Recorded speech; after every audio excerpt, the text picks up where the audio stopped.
What would I do different if I had to do my trading career over?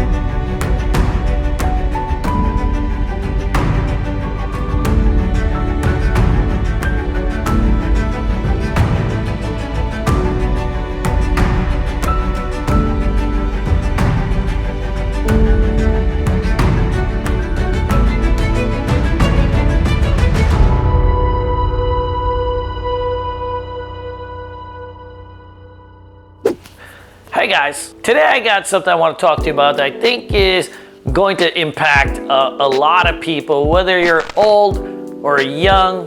This is something that we all go through that I've been thinking about as I've been now 42 years old, is what would I do different if I had to do my trading career over? You know, over the years, I've had an awesome life. And I would say an awesome career in many ways, but there are still things I know that if I had done differently, I wouldn't be, using the M word, I'd be using the B word.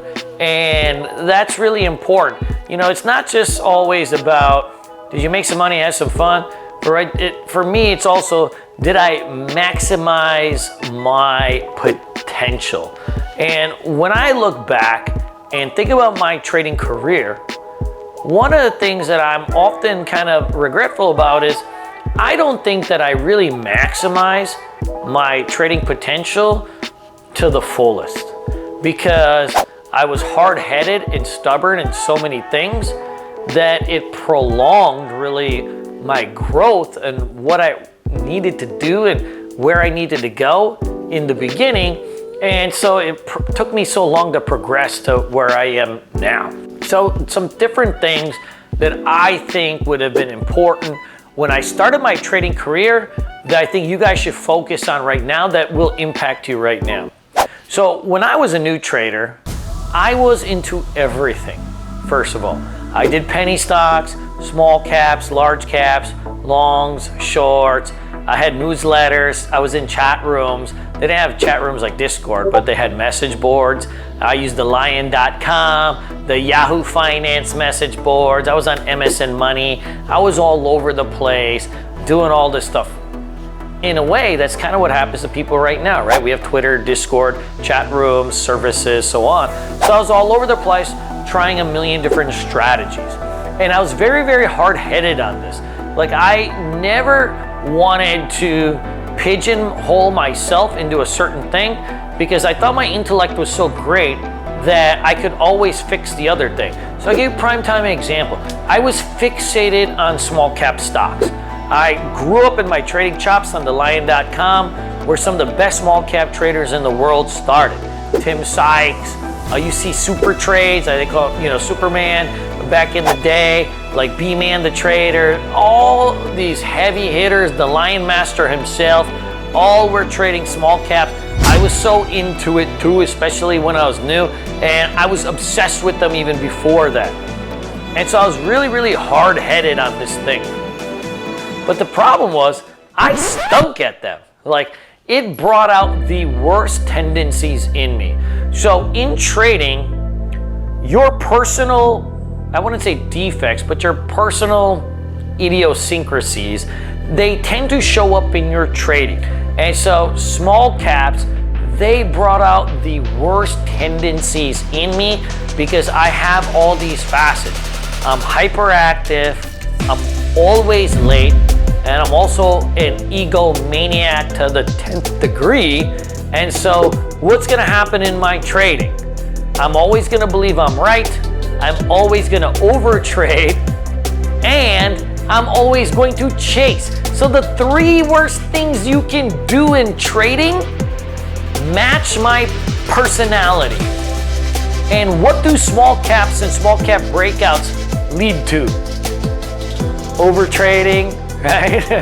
Oversizing, all this kind of stuff that happens. And so my personality was showing up in my trading, and I was trading the wrong instrument. It wasn't until I met my mentor, Paul Singh, in 2007, he started looking at all my trades and he goes, bro, why do you keep trading breakouts? And I'm like, well, breakouts are the things that make the stocks go up the most. And he's like, yeah, but you stink at them. And I sit there like, yeah, but they're like the ones that go up the most. And he goes, yes, but you stink at them. And as we were talking, he's like, look, there's probably a good chance that you're never gonna be good at these right now till you get good at something else. When you become a master trader at something, then you can come back to this. But you are a novice. Even though you've been trying this for years, you stink. And so we started to just stop. He said, stop the small caps, stop the breakouts. And so we started trading not large cap names, but more mid cap names, more momentum names, a lot of Chinese names, all these kind of names. But he had one rule. We were gonna only use pullback setups. This was hard for me. As a hyperactive person, watching stocks pull back, like my finger was just so itchy. It was like I had spirit fingers, right? I had spirit fingers the whole damn day, but it taught me a lot of patience. But also it got me in prime opportunity entries that didn't involve chasing, because I'd be buying stocks on support. I'd be buying stocks that are hitting moving averages or price support, and I'd get a better entry. But it stopped my worst tendency, which was chasing. And so pullbacks really helped me. And guess what? Now I primarily trade breakouts when the market is hot, oddly enough. But that pullback trading allowed me to just center myself and get good at trading and build that competence and confidence so that I could try those later. Now, many years later, I'm a great small cap trader. I don't like it because it causes me stress, but when I do it, I'm fantastic at it because I went away from it and mastered the art and science of trading and everything else, and then it carried over into the small cap trading. And I think that's really important. So when you're new, focus on the one thing, right? Focus on something that you can do, but don't be dogmatic about it. Try all these different types of trades, do them on the simulator, and then figure out what you do well. Don't pigeonhole yourself into what you want to do. Pigeonhole yourself into what you are competent at, and then double down on that, and then triple down on that. And then when you get good at that, you can start to meander into other things, but now you have a consistent income and you're building your trading profits.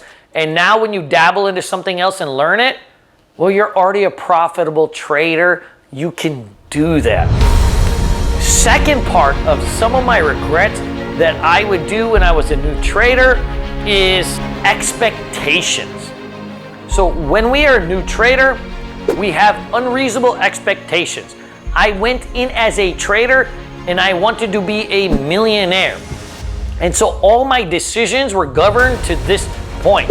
I had $5,000, $10,000, but I'm taking trades and needing these huge hits because I'm like, well, I gotta have $1 million by the end of the year. Well, that's not gonna happen if you have 10,000 bucks, right?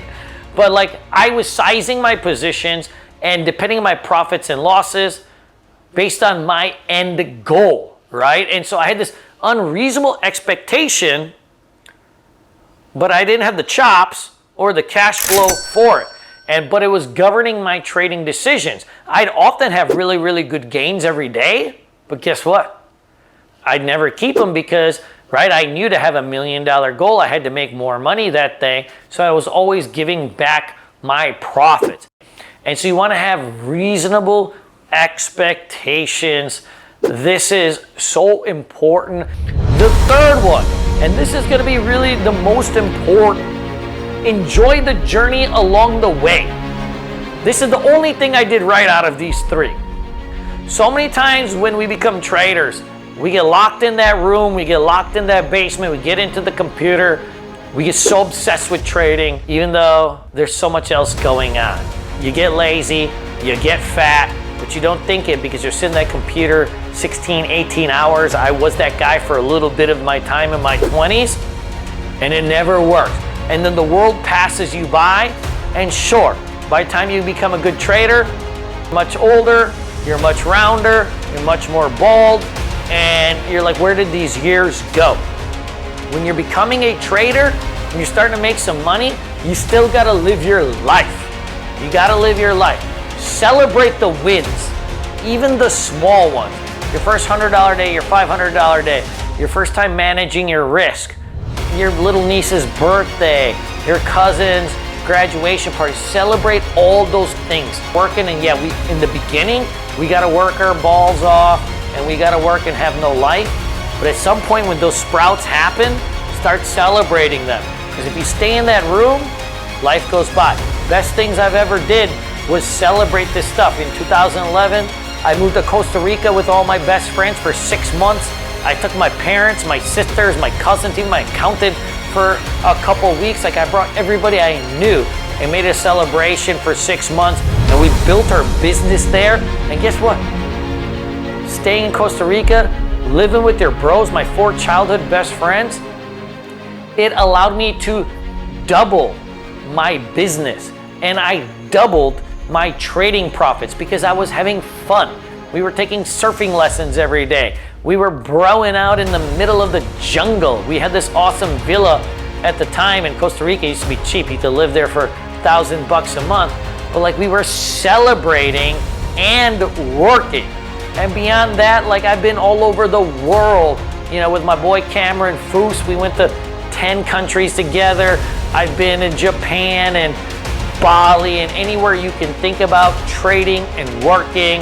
But I've always included my friends, my family, and we've celebrated each kind of milestone together. The computer is great.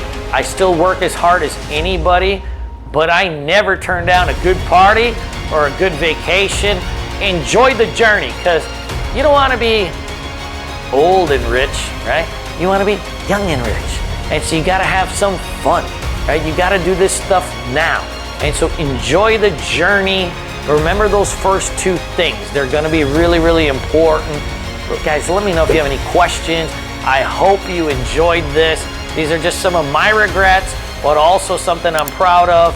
I hope it impacts you. Smash that like button if you like what we're doing, and feel free to leave me a comment.